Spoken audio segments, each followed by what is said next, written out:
కూడా కావాలి ఎల్లమ్మ తల్లి. ప్రతి సంవత్సరం జాతర చేస్తాం. మీరు డాన్స్ మిస్ అయిపోయారు, డాన్స్ కూడా చేయాలి నెక్స్ట్ ఇయర్ నుంచి. ఓకేనా?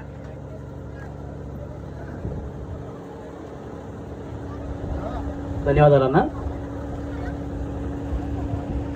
అరకటికే అభివృద్ధి సంఘం రాష్ట్ర కమిటీ ఆధ్వర్యంలో ఈరోజు ఇక్కడ నిర్వహిస్తున్న శ్రీ రేణుకా ఎల్లమ్మ తల్లి కళ్యాణోత్సవం, అలాగే బోనాల పండుగ జాతర కార్యక్రమానికి వచ్చిన అరకటిక సోదర సోదరులందరికీ, అలాగే ఈ కార్యక్రమాన్ని తన భుజాన వేసుకొని అద్భుతంగా నిర్వహిస్తున్న మా సోదరుడు, బీసీ సంఘంలో అత్యంత చురుకుగా బీసీ ఉద్యమాల్లో పాల్గొంటూ ఎక్కడ బీసీ సంఘం మీటింగులు జరిగినా అరకటిక సంఘం తరపున రిప్రజెంటేషన్ చేస్తూ మీ సమస్యల్ని సమాజం దృష్టికి, ప్రభుత్వం దృష్టికి తీసుకొస్తూ ఎప్పుడూ చైతన్యంతో ఉండే మా సోదరుడు భూంపల్లి గజ్బిన్కార్ అశోక్ దాదా, రాష్ట్ర వ్యవస్థాపక అధ్యక్షులు, అలాగే ఈ కార్యక్రమంకి వచ్చిన కుల బాంధవులు, అరకటిక సంఘ పెద్దలందరికీ కూడా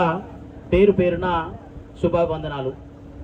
అరకటిక సంఘం సమాజం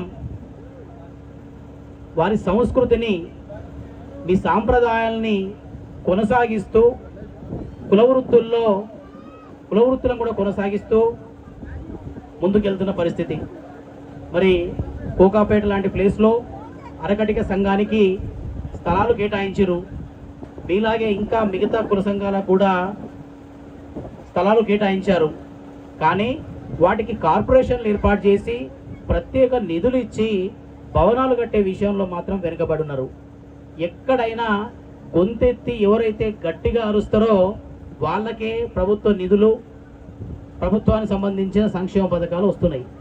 మరి ఏ కులమైనా ఆ కులానికి సంబంధించిన సమస్యల పరిష్కారంలో చైతన్యంగా కలిసికట్టుగా ముందుకెళ్తేనే ఈ ప్రభుత్వాలు మీ మాట వింటాయి.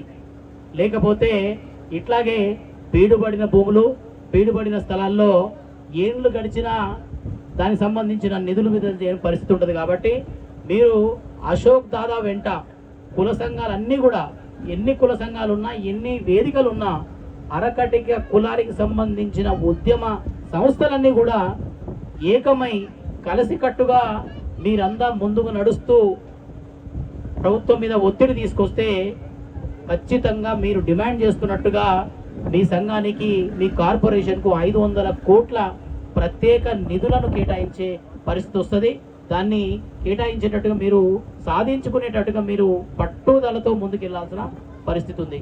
అట్లాగే కుల సంఘాలు, కుల వృత్తులకు సంబంధించి ఈ రోజుల్లో రకరకాల సమస్యలు ఎదుర్కొంటున్నాం. ఏ కుల వృత్తులైనా కుల వృత్తులు పాతబడిపోయినాయి. మరి ఆ వృత్తులను ముందుకు కొనసాగించడానికి ప్రభుత్వాల తరఫున ప్రోత్సాహకాలు అవసరం వస్తాయి.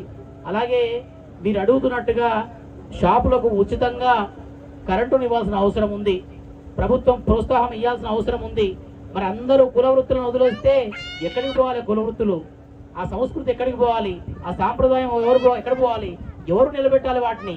కాబట్టి ప్రభుత్వాన్ని మీద ఒత్తిడి తీసుకొస్తూనే మీ కుల వృత్తులకు సంబంధించిన ప్రోత్సాహాన్ని కూడా సాధించాల్సిన అవసరం ఉంది. ఎప్పుడైనా సమస్యలతో మీరు పోరాడుతూ మిగతా వర్గాలతో కలిసిపోతూ చైతన్యంతో ముందుకెళ్తే ఖచ్చితంగా మనం అనుకున్నవన్నీ కూడా సాధించగలుగుతామని చెప్పి మరొకసారి ఈ వేదిక తెలియజేస్తూ, అశోక్ అన్న ఎప్పుడు కూడా బ్రహ్మాండంగా చాలా కష్టపడతాడు. ఎక్కడ మీటింగ్లు వచ్చినా, ఏ మీటింగ్ అయినా అది ఆ మీటింగ్లో మీ సమస్యల గురించే మాట్లాడతాడు. అరకటిక సంఘానికి అన్న ఈ సమస్యలు ఉన్నాయి, ఇది చేయాలి, అరే కాదయా అది ఈ సమావేశం వేరే సమావేశం, ఇది మీరు ఇక్కడ మాట్లాడవద్దని చెప్పినా లేదు మా కులానికి సంబంధించిన సమస్య, ఇది నేను ఇక్కడే మాట్లాడుతున్నాను అంటే ఆయన కులం పైన అంత కమిట్మెంట్ ఉన్న నాయకుడు.